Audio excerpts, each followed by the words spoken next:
Welcome to GVTV news. Mahabubabad జిల్లాలో గంజాయి వాడకం పెరిగింది. మహబూబాబాద్ జిల్లాలో గంజాయి వాడకం రోజు రోజుకు పెరుగుతుండడం ఆందోళనకరమని ప్రభుత్వ whip Dornakal MLA doctor Jatoth Ramachandra Naik garu తెలిపారు.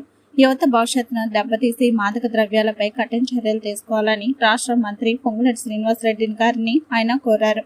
జిల్లాలో గంజాయి విక్రయాల వినియోగంపై పోలీసులు మరియు సంబంధిత శాఖలు ప్రత్యేక దృష్టి సారించి కట్టడి చేయాలని ఆయన విజ్ఞప్తి చేశారు.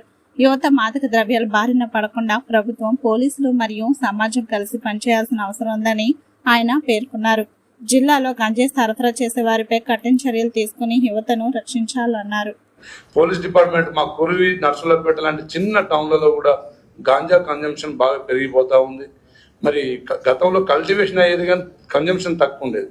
ఇప్పుడు కల్టివేషన్ కావట్లేదు మన ఏరియాలో, కానీ కన్జంప్షన్ పెరిగింది. దాని మీద కొంత మరి స్ట్రిక్ట్గా యాక్షన్ తీసుకోవాల్సిందని చెప్పి కోరుతూ